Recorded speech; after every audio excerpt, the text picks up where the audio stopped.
My mother declared, "I'm aware you poured $720,000 into keeping this roof over our heads, but we're deeding the property to your sister as her wedding present." Then my sister chimed in and stay away from the ceremony. I gave a thin smile and said, "Dad, do you want to break the news or should I?"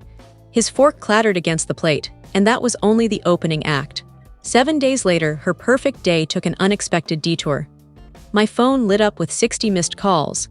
My name is Jerry, 36, the eldest, and the orthopedic surgeon the entire family dials whenever a joint gives out or a bone cracks. I repair torn labrums and shattered hips for a living. I'm reliable, the safety net, the one who appears whenever something fractures. Sunday supper featured roast chicken, 2 bottles of sweet Moscato, and a script my mother had rehearsed in her head. My father pushed peas around like they owed him money. My sister Emma, 28, the golden child in every practical sense, kept tilting her hand so the diamond could flash under the chandelier. Mom didn't bother with pleasantries. She folded her napkin like a verdict and announced, "I know you spent $720,000 to rescue this house, but we're signing it over to Emma as her wedding gift." The air changed. The air conditioning hummed louder. I heard the ice maker drop cubes in the kitchen. Emma gave a satisfied half-smile, leaned back, and added, "And you're not invited to the wedding. It's for close family and people who don't turn every occasion into their personal drama." My fork paused above the mashed potatoes. I could feel my heartbeat in the metal. I smiled. It wasn't kind. "Dad," I said, voice level, "should I explain or will you?" His fork slipped and rang against china. Mom's brow creased. "Explain what?" Emma widened her eyes in mock confusion. "What now, Jerry? Another sermon?" I watched my father's jaw clench. The muscle jumped. He stared at the tablecloth. The quiet felt heavy. "Nothing," he muttered too quickly. "Nothing to explain." "All right," I said, pushing my chair back. "Then I'll do it." That was the first fracture. The evening was far from over. It was simply where the facade began to crack. I was raised in this house. The one with the sagging third porch step, and the azalea rose my grandfather set out by hand. Dad loaded parts at the warehouse until his spine surrendered. Mom handled everything and nothing. PTA, altar guild, and gossip dressed up as prayer requests. Emma was the star. Piano recitals, debate trophies, ribbons still pinned to the hallway board. I was the kid with index cards and dishpan hands from closing shifts at the diner after school. Medicine was never romantic for me. Pre-med meant double shifts, a Civic with no heater, and caffeine strong enough to etch glass. Residency meant on-call rooms that smelled of disinfectant and panic. My first year as an attending was mostly titanium and spreadsheets. I learned to build a life the way I reconstruct a joint. Align what's misaligned, stabilize it, allow healing. The family pattern never healed. It just calcified. Mom's favorite refrain, "We brought you into this world, you owe us." The shape changed with every need. Back taxes, new shingles, Emma's tuition, Emma's insurance, the emergency plumber who happened to be a second cousin. Every request arrived wrapped in flattery I was supposed to accept gratefully. "You're doing so well now, Jerry. It's pocket change to you." Dad never asked outright. He just looked defeated. After the warehouse cut him loose, he stopped looking me in the eye. He began calling me Doc like it was an inside joke that hurt. Emma never asked either. She commanded. "Venmo request, LSAT prep. It's an investment in the family brand. You want a lawyer among us, don't you?" When law school rejected her, the narrative shifted. "Fine, MBA is smarter anyway." When she quit the MBA, the story shifted again. Wedding coordination is basically a career. Years earlier, when the recession hit and the toxic arm my parents never should have signed ballooned, the house began its slow slide into foreclosure. Mom phoned me sobbing. "They'll take our home, Jerry. Your father will die of shame if we have to leave." I had just stepped out of a 6-hour trauma case. I was drenched in sweat, starving, and still naively optimistic. I said, "I'll handle it." I wired the money. $720,000 in total, but never in one lump. It was death by 1,000 cuts. Sheriff's sale postponed, transfer. Mechanics lien, transfer. Back taxes, transfer. Every payment lived in my banking app with its own clinical label. I screenshot them the way I screenshot x-rays. Proof things were lined up correctly. My thumbs memorized the 6-digit authentication code. At first came gratitude.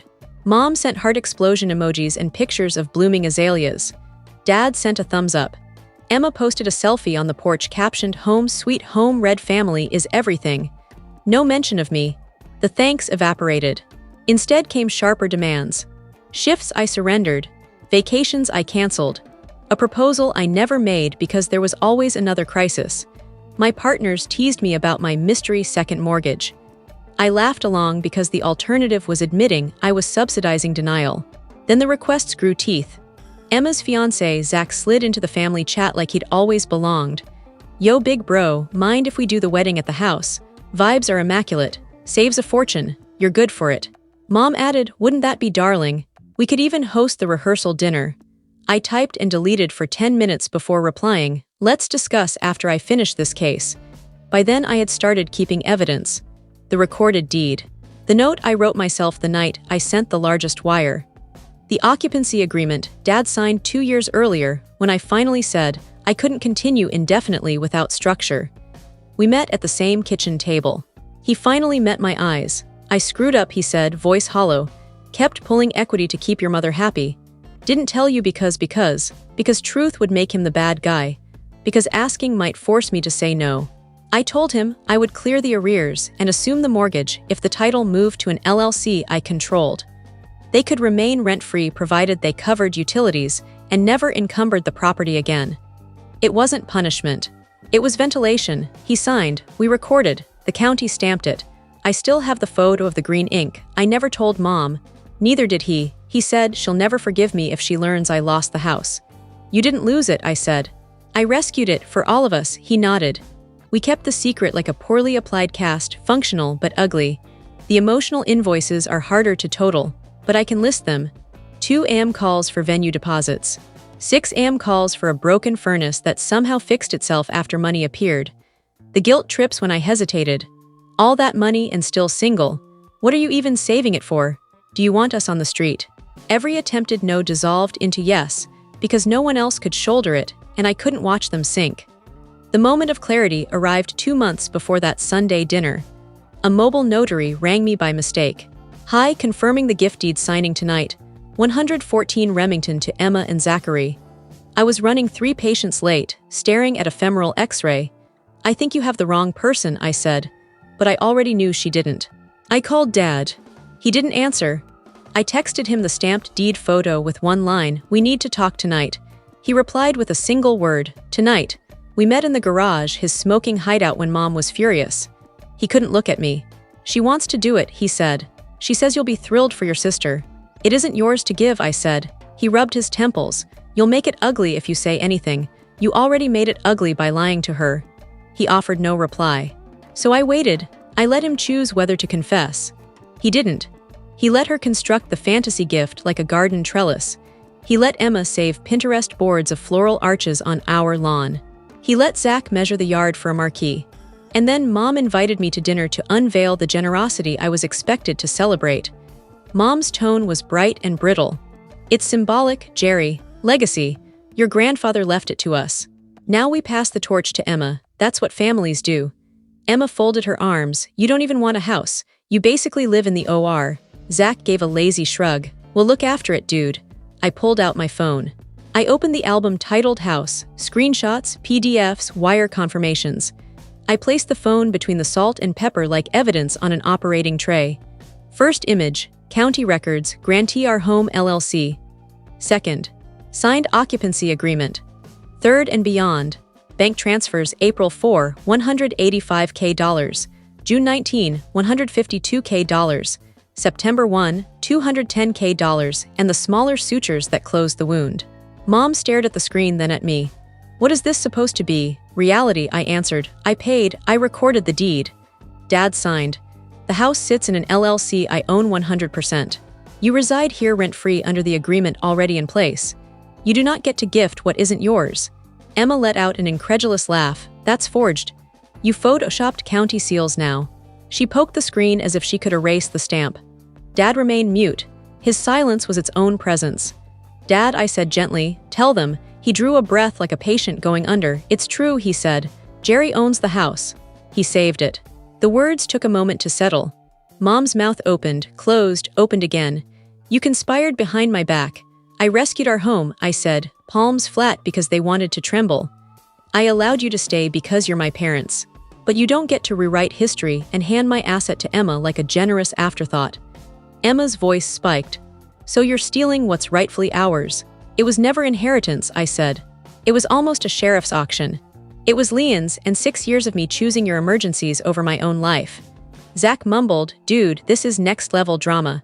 Mom deployed the classic weapon. Look at you, tears on cue. Flinging it in our faces after everything we sacrificed raising you. After you hit me up for $3,200 last week that somehow became Emma's venue deposit. My voice stayed even. No more. The house is secure. You may remain under the existing terms. You may not transfer title. Should you attempt it, I'll seek an injunction. I've already spoken to counsel. Emma shoved her chair back. You're uninvited forever. I looked at Dad. You were going to let them sign anyway, weren't you? He shut his eyes. I didn't know how to tell her. Mom slammed her palm on the table. Get out of my house. With pleasure, I said. I'll drop the updated lease addendum tomorrow, Dad. Utilities switched, no hosted events. That means no weddings. Emma laughed, rage replacing disbelief. You can't stop my wedding. Watch me, I replied and walked out before my hands betrayed me. I slept poorly. The night felt like recovery after an unexpectedly bloody case. I replayed the clatter of Dad's fork, the flicker of hope dying in Mom's eyes. I thought about the woman who left because I was perpetually on call for family disasters. Morning brought the group chat onslaught. Mom, you've made your father ill. Emma, you're deranged. Zach's parents, financial abuse. Zach, get a lawyer lol. Dad, silence. I drove over with the addendum and ridiculous bagels. Dad met me in the driveway, hands buried in pockets. She won't sign, he said. Says it's insulting. It's a boundary, I answered. Utilities in your names, no events, same rules we set years ago. He squinted at the page like the letters danced. She's still planning the rehearsal barbecue, he admitted. Says you can't police family gatherings. I can, I said. And I will. Mom cracked the door. We don't want whatever you're selling, she snapped and slammed it. Dad flinched.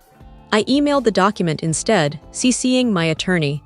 I disabled autopay on their streaming services and the credit card Emma treated as infinite. I kept the mortgage current, it's my note now, but I closed every other spigot. The following week was mostly quiet barbs. Emma posted bridal shower gratitude for my real tribe.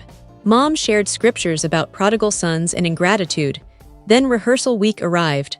A tent company called. Confirming Friday delivery, stakes in the lawn, 114 Remington. Cancel, I said. Tenants lack authority for commercial rentals. Documentation available upon request. I attached the occupancy agreement and hit send. Emma rang instantly, I declined. Texts, you vindictive child, you're destroying my wedding, you owe me, you owe us. I will make you sorry. I silenced notifications and went for a run. At mile 3, a resident paged me for a complex ankle. At mile 4, it started to rain. Wedding Saturday. Plan, ceremony at noon in church, bridal photos at our family home, reception downtown. At 11:37, I finished a carpal tunnel release.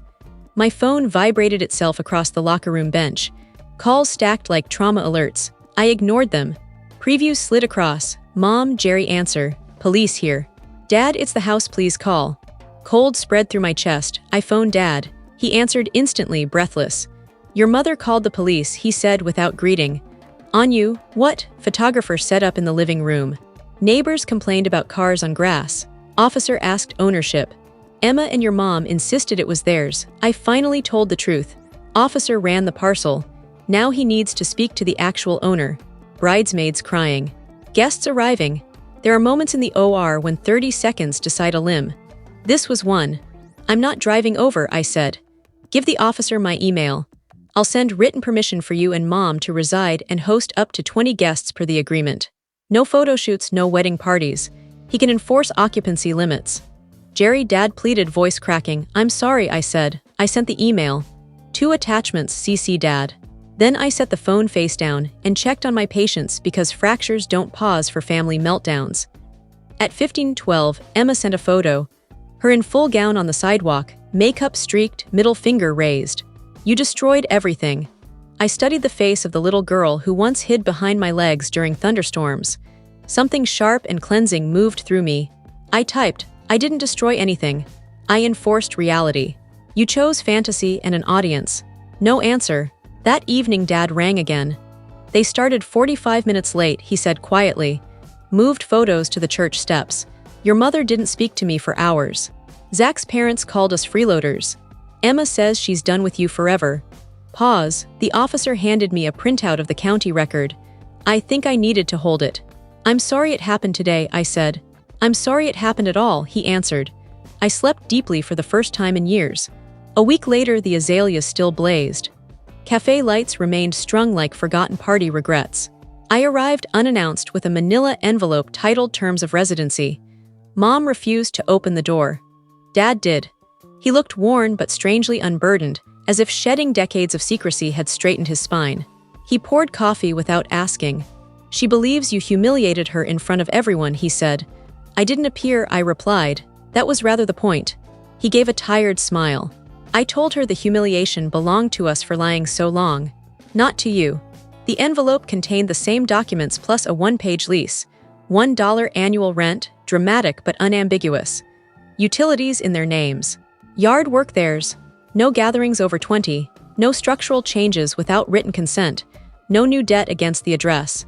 2 violations equals termination of residency, not vengeance. Clarity, I can't sign for her, Dad said. I'm only asking you to sign for yourself, I answered. His hand shook, but he signed. I said nothing about the tremor. As I rose, Mom appeared in the doorway like a storm front. Proud of yourself? She hissed. No, I said. I'm finished with the version of me this house created. The human ATM in scrubs. She scoffed. You'll be sorry when we're dead and you're alone. I'll be sorrier for the decade I lost saying yes when I meant no, I replied. Emma never called. Zach blocked me with teenage flair. My phone, for once, stayed quiet. In the hush, I noticed sunlight on my own walls, coffee I actually tasted, laughter with colleagues that carried no subtext. I began declining extra call. I saw a film on a weeknight. I messaged a woman I'd ghosted during the last emergency, and we ate ramen without interruption. My trapezius muscles unclenched for the first time since internship. 2 months on, an unmarked envelope appeared. Inside, a Polaroid of Dad raking leaves, small grin, azaleas blazing behind him. On the back, his block letters, paid water bill early. Fixed the loose step myself. Didn't die. A week later, an unsaved number texted, house looks good. We found an apartment near Zach's office. Smaller, cheaper. Then, after a long pause, I was mad because I thought the world owed me. I only know how to be the princess here, not sorry. Yet I didn't celebrate, I didn't rush over. I wrote, build something that's actually yours. She reacted with a heart emoji, peak Emma. Mom still posts passive-aggressive scripture. We're polite when schedules collide. I no longer troubleshoot their Wi-Fi. I no longer transfer money. When Dad tries to slip a 20 into my palm for gas, I accept it. He needs to feel useful. I need to allow it. Here's the lesson, ordinary but hard one. Love without limits is just guilt wearing perfume. Being the reliable one doesn't mean carrying the load forever. It means aligning the fracture, applying the plate, and letting the bone bear its own weight again, even when the healing aches. Especially when it aches. My mother said, we're giving the house to your sister. My sister said, and stay away from my wedding. I said, Dad, you tell them or I will. His fork fell, the truth hit the table, and the calls flooded in, 60 of them. I didn't pick up. I finally answer only to myself. And to the house. The house is now simply a house. Not leverage. Not a prize. A property with a lease taped to the refrigerator, a repaired step, azaleas that flower whether we earn them or not. I am no longer the family bank. No longer the villain. No longer the savior either. I'm Jerry. And for the first time, that's sufficient.